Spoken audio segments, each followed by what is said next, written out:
자, 오늘은 단군 이야기에 대한 해석과 이해를 한번 정리 한번 더 해보도록 할게요. 자, 1주차 32쪽에 보시면 지문이 있어요. 그래서 그 지문을 확인하면서 우리 같이 한번 내용 정리를 해보도록 합시다. 자, 우리 여러분 단군 신화에 대한 내용이에요. 그래서 이 단군 신화를 어떻게 볼 것인가. 그래서 단군 신화에 대한 내용을 우리가 알고 있어야겠죠. 그래서 여러분 대부분 단군 신화는 우린 다 대부분 알고 있으니까 간단하게 내용을 정리 한번 해보면 환웅이 하늘에서 내려와서 자, 이때 곰하고 호랑이가 여자가 되고 싶다, 인간이 되고 싶다라고 환웅에게 부탁을 하니까 환웅이 곰과 호랑이들에게 쑥과 마늘을 먹고 100일 동안 햇빛을 보지 말라라고 금기를 제시하죠. 자, 그러면 이걸 가지고서 호랑이는 중간에 도망을 쳤고 곰은 이제 성공해서 누구로 변해요? 여성으로 변하죠. 그래서 이 환웅과 곰, 웅녀가 결혼을 해서 단군을 낳았고 이 단군이 바로 이제 고조선이라고 하는 나라를 세우게 되었다. 그런 내용인데요.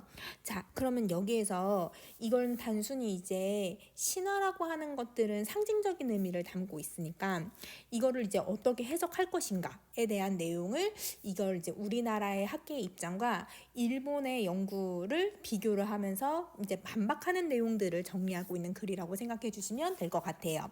자, 그러면 서로 어떤 주장을 하고 있고 그 주장의 근거가 어떤지를 잘 구분해서 정리 한번 해보도록 할게요. 자, 삼국유사 기입편에 단군 이야기를 주 내용으로 하는 고조선, 왕검, 조선 조항이 첫 장으로 편제된 이유는 그것을 우리의 역사의 시작으로 여겼기 때문이다. 자, 그러면 여기 지금 보시면 우리는 역사의 시작을 바라봤대요. 무엇이 역사의 시작이었냐면 이 단군의 이야기가 가장 첫 번째로 놓여져 있는 이유가 역사라고 생각을 했던 거죠. 그러면 이게 첫 장으로 편제된 이유라고 생각해 주시면 되고 우리는 고조선이 우리나라의 역사이다 이렇게 생각을 했던 거예요. 자, 이런 역사인식은 조선시대로 이어져 단군은 천명을 받은 첫 임금으로 기자는 그 뒤에 문명교화를 연 임금으로 상징되어 왔다는 거예요. 그러면 역사인식은 이렇게 우리가 보편적으로 받아들여 왔죠. 우리나라에서는. 그러면 이건 우리나라에서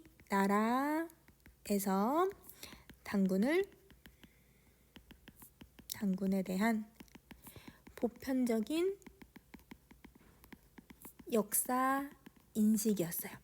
이거는 아주 오래 전부터 이렇게 우리는 계속 인식하면서 내려왔던 거죠.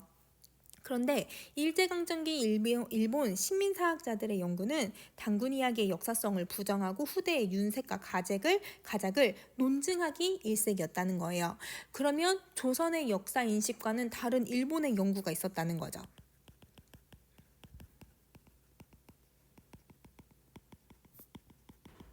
다른 일본의 연구. 자, 그러면 여기서 우리는 단어를 한번 정리하고 갑시다. 여러분, 윤색이라고 하는 건 과장하고 미화하는 것을 말해요. 가작이라고 하는 건 거짓으로 꾸며요. 그러면 일본은 일제강점기 때 우리의 역사, 우리가 가지고 있는 보편적인 역사를 과장하고 거짓으로 꾸미면서 이제 역사를 연구하기 시작했다라는 거죠. 자, 그럼 두 번째 문단을 갑시다. 단군 이야기에서 종족적 문화적 기원에 관련해서 논의되는 화소는 자, 여기서도 단어. 자, 이야기의 화소는 이거는 우리 여러분 문학 시간에 많이 배우는 개념이죠. 이야기의 보편적인 소재예요. 자, 천송강림과 곰이라고 하는 이게 이제 논의점이 되었다는 거예요.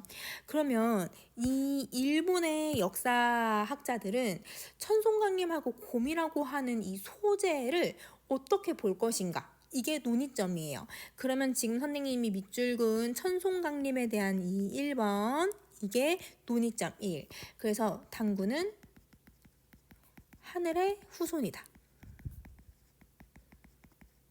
우리가 알고 있는 일반적인 내용이죠. 자, 그 다음에 두 번째, 논의점 2, 곰이 웅녀로 변했다.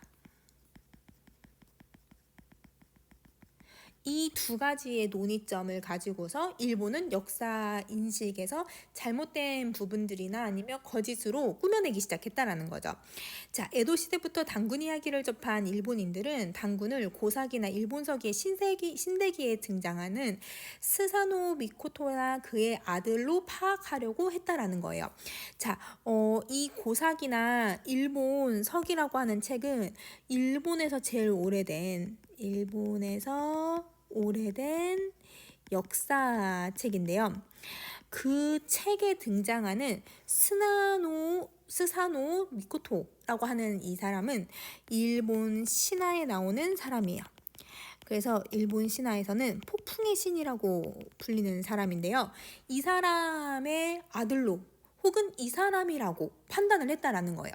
그러면 단군을 우리나라의 하늘의 후손이 아니라 단군은 일본의 신이고 혹은 그의 신의 아들이었다. 이렇게 얘기를 하고 있다라는 거죠. 그러면 왜 이렇게 표현하려고 했을까? 단군을 일본 민족의 후손으로 파악하려는 노력을 계속 해왔다는 거예요. 자, 이런 인식들은 단군을 실존의 역사적 인물과 같이 서술을 하되 일본 신화 안으로 끌어들여서 계통을 파악하려고 했던 의도가 담겨져 있는 거예요. 그러면 이런 의도에서 이거는 일본이 우리나라의 역사를 가작을 하고 있는 결과라고 생각하면 되죠. 단군에 대한 이런 역사 인식은 근대 일본의 한국사 서술로 이어져서 식민사관의 대표적인 논조인 일선동조론의 근거로 사용했다는 거예요. 자, 그럼 보세요. 여러분, 우리 지금 일본이 계속 우리나라의 역사를 이렇게 파악을 하고 있대요. 이거는 쉽게 말하면 단군 신화가 식민사관에 이용이 된 거죠. 그래서 단군 신화가 식민사관에 이용됐다는 걸 알 수 있게 해주고, 왜 이용을 하고 있냐면 식민 통치를 합리화하기 위해서다.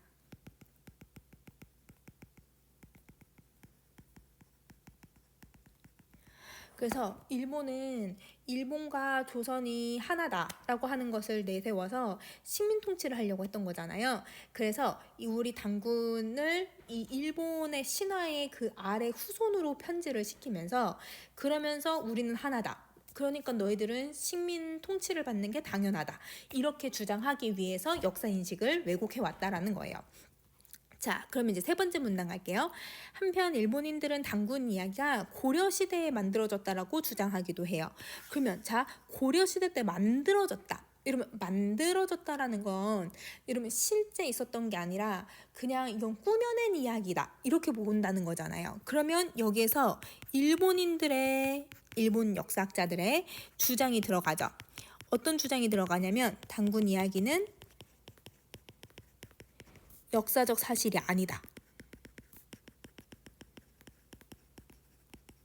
왜냐면 만들어진 이야기니까. 그러면 역사적 사실이 아니라는 건 단군도 실존 인물이 아니다. 이렇게 볼 수가 있는 거예요. 그러면 이런 주장도 했다라는 거죠. 그러면 여러분 계속 윤색하고 가작하고 있는 거 알겠죠? 이마니시루라고 하는 일본 학자는 고조선 건국 이야기를 후대에 만들어진 허구의 이야기라고 주장을 하면서 곰과 혼인해서 단군을 나눈 이야기의 내용은 북방 시베리아 퉁구스족의 문화이고 한반도 중앙부 지역에서는 이런 내용을 찾을 수 없다라고 얘기를 해요. 자, 그럼 보세요. 아까 우리 논의점이 두 가지가 있었죠. 천송강림하고 곰이 웅녀로 변하는 것. 그러면 천송강림에 대한 내용은 여러분 스사노 미코토나 그의 아들로 파악했다라고 하는 걸로 보아서 단군은 하늘의 후손이 아니다. 단군은 하늘의 후손이 아니라 폭풍의 신, 일본의 신의 후손이다. 이렇게 주장을 했다라고 하는 논의점 1을 이용하는 거고, 세 번째 문단에서는 논의점 2를 이용하겠다는 거예요. 논의점 2가 뭐였냐면 곰이 웅녀로 변했다. 그래서 곰과 혼인해서 당군을 낳는 이야기가 허구라고 얘기를 하면서 이거는 이 퉁구스 쪽의 문화이고, 그러면 퉁구스 지역 쪽에서는 곰에 대한 이야기들이 많이 있으니까 그런 이야기를 받아들인 거고, 중남부에서는 그런 게 없다, 이렇게 주장을 하고 있는 거죠. 그러면 지금 세 번째 문단은 논의점 2를 활용하고 있는 거고, 그 다음에 두 번째 문단에서는 여러분 논의점 1을 이용하고 있다라는 것을 글의 짜임 잘 기억해 주시면 좋을 것 같아요. 자, 그러면 다시 여러분 지금 이 당군 신화를 북방과 이제 한반도의 중남부를 나누는 거예요. 그럼 만약에 이렇게 우리나라가 있다고 한다면, 그러면 이쪽 위에 있는 쪽은 여러분 이제 북방 시베리아의 영향을 받은 모습이고, 요 모습은 중남부는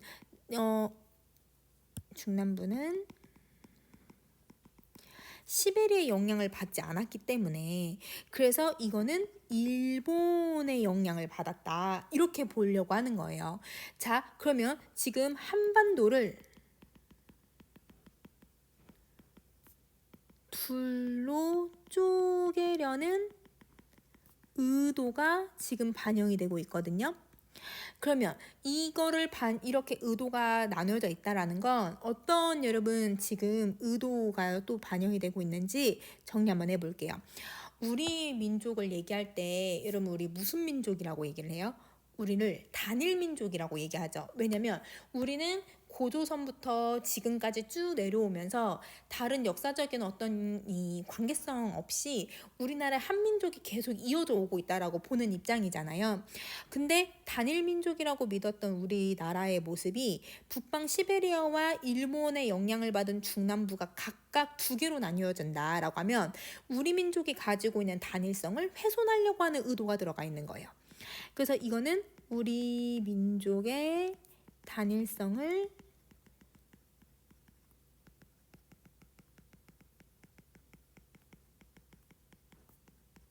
의도가 있는 거다. 자, 그럼 두 번째는 어떻게든 일본인 우리랑 같은 민족이라는 것을 이해해 보려고 하는 거예요. 그래서 우리나라와 일본을 같은 민족으로 이해하려는 의도가 있다. 그러면 여러분 이렇게 우리나라의 역사성을 훼손시키고 일본과 우리나라를 자기네 나라의 하나의 일부라고 이렇게 얘기하고 있는 건 아까서 위에서 나왔듯이 뭐에 활용하려고 하는 거예요? 일선 동조론. 그러면 일선 동조론에 활용을 하고 있다라는 건 여러분 식민 통치를 쉽게 하려고 하는 의도가 여기에도 반영이 계속 되고 있는 거예요. 그러면 지금 두 번째 문단, 세 번째 문단 일본은 우리나라의 당군 신화의 논의점들 두 가지를 활용을 해서 계속 식민사관에 이용을 하고 있다라는 걸 알 수 있게 해주는 거죠. 자, 그럼 3문단 마저 읽을게요. 그래서 한반도의 역사 및 문화를 두 개로 쪼개서 고조선의 건국과 관련된 이야기는 북방 시베리아의 문화의 소산이고, 한반도 중남부 지역의 한민족은 오히려 일본과 같은 종족적 문화적 계통이라고 주장을 하는 것이다. 그래서 이 말이 선생님 지금 옆에 정리해 놓은 그 내용이기 때문에 여러분 이렇게 역사를 왜 이렇게 생각하고 있을까라고 하는 걸, 어떤 의도가 반영되고 이걸 왜 활용하고 어떻게 활용하려고 하는지 기억을 해주시면 될 것 같아요. 자, 그럼 이제 다음 페이지로 넘어가서 우리 네 번째 문단을 한번 볼게요. 자, 이에 대한 반발로라고 했으니까 그러면 여기서 말하는 여러분 이제 이에 대한이라는 말이 들어갔잖아요. 그럼 이에 대한 건 아까 두 번째 문단과 세 번째 문단에 있는 일본 역사학자들의 역사학자들의 인식이죠. 자, 이 인식에 대한 반발로 해방 이후 우리 학계는 식민사관을 통치했던 식민 통치에 대한 잔재들을 극복하기 위해서 여러 방면에서 연구를 책정하기 시작을 해요. 그러면 지금 여기서는 여러분 누구에 대한 입장이 나올 거냐면 네 번째 문단은 우리나라의 연구 결과죠. 자, 그 결과 당군 단군 이야기가 건국 당시와 관련된 상황을 반영하고 있더라. 그러면 여러분, 우리나라는 이 단군 이야기를 역사를 연구를 했잖아요. 역사 연구의 결과 첫 번째가 이거는 건국과 관련되어 있으니까 이거는 실제 건국 역사, 실제 역사와 역사를 반영하고 있다. 아까 일본은 그렇지 않았잖아요. 실제 역사가 아니라 만들어진 이야기다. 이렇게 표현을 했었는데 그게 아니라는 거죠.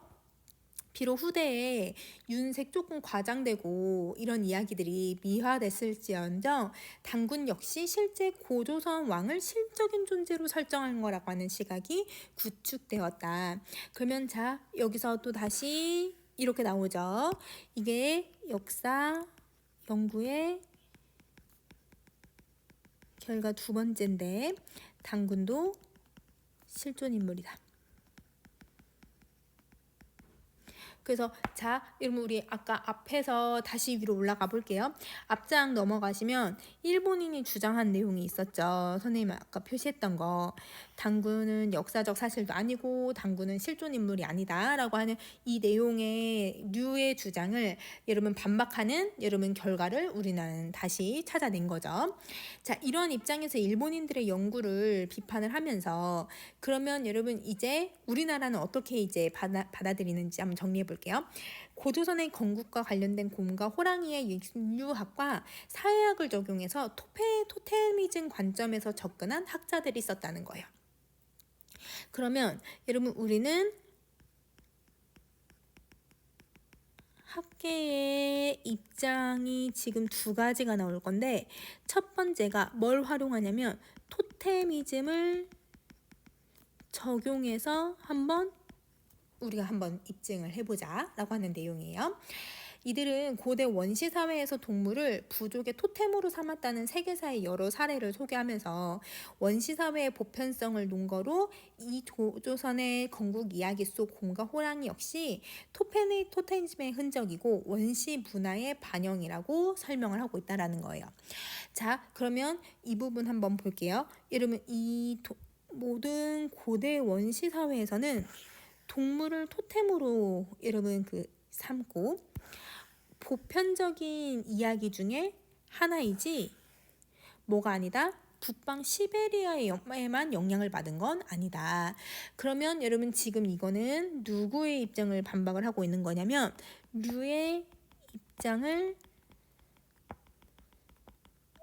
반박하고 있는 내용이고요. 자, 그러면 이거는 단군 이야기가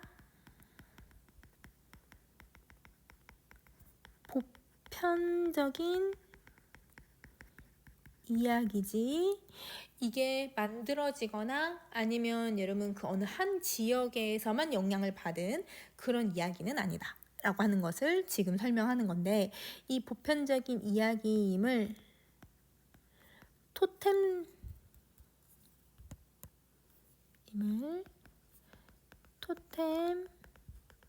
사상을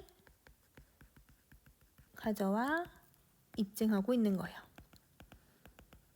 그래서 류의 입장을 반박하기 위해서 기본적인 보편적인 토템 사상의 이야기를 가지고 와서 지금 입증을 하는 거죠. 자, 그리고 환웅과 웅녀의 결혼은 동족 내의 혼인에서 벗어난 이존혼의 사례로서 원시사회 발달의 하나의 유형이고 단군의 탄생과 의에 의한 조조선의 건국은 정치 조직을 발전시키는 발달 과정을 담고 있는 것이다. 그래서 우리 단군의 이야기는 이거는 정치적 발달을 담은 이야기라고 보고 있다라는 거죠.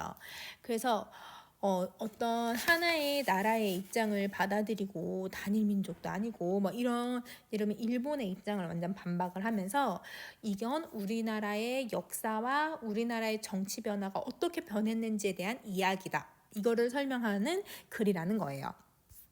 자, 그럼 5번째 문단 갈게요. 자, 지리학, 생태학, 정치학과 같은 근대 학문의 관점에서 고조선 건국 이야기를 해석한 또 다른 학자도 있어요. 그러면 이게 누구의 입장이에요? 우리 학계의 입장 2번째죠. 그래서 근대 학문적 관점을 가지고서 해석을 해보자, 이렇게 얘기를 하는 거예요. 이들은 조조선이 처음 건국된 곳의 자연환경이, 그럼 여러분 자연환경이라고 했으니까 앞에 나왔던 지리적 관점을 얘기하고 있는 거네. 지리학적.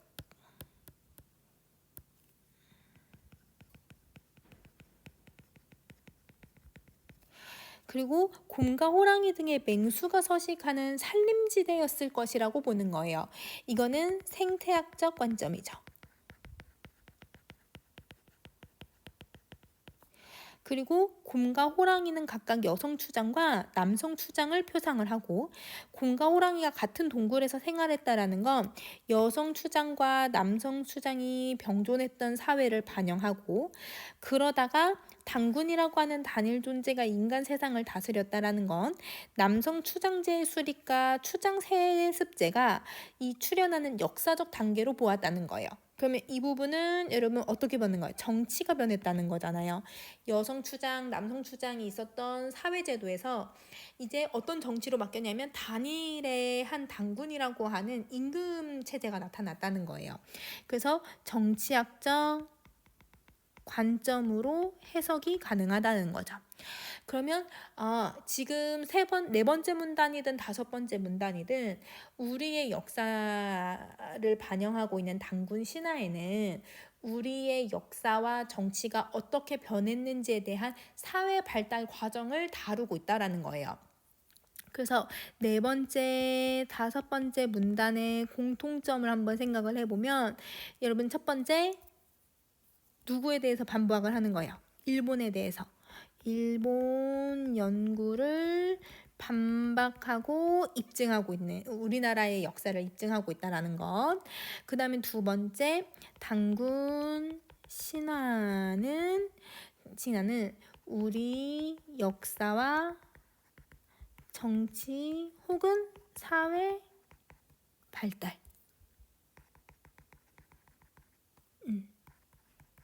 변화를 다루고 있다라는 것. 그래서 이런 공통점을 잘 기억해 주시면 돼요. 자, 그럼 2번째, 3번째 문단에 나왔던 일본 역사학자들은 시민 통치와 일선 동조론을 위해서 우리나라 역사를 왜곡했다라고 하는 공통점을 가지고 있는 것이고, 4번째, 5번째 문단은 일본 영구의 식민 통치를 지배하려고 했던 그 이야기에 대한 반박 내용과, 당군 신화는 우리나라의 역사와 사회 과정이나 정치 변화가 변화하고 있는 과정을 설명하고 있는 것이기 때문에, 그래서 이건 거짓이 아니다, 이렇게 얘기하고 있는 반박 내용인 거예요. 자, 마지막 문단 갈게요. 이러한 연구들은, 그러면 자, 여기서 여러분 이러한 연구들은 누구에 대한 연구예요? 우리나라의 연구를 얘기하는 거죠. 자, 이거는 4번째, 5번째 문단에 놓여 있는 우리 학계의 입장이에요.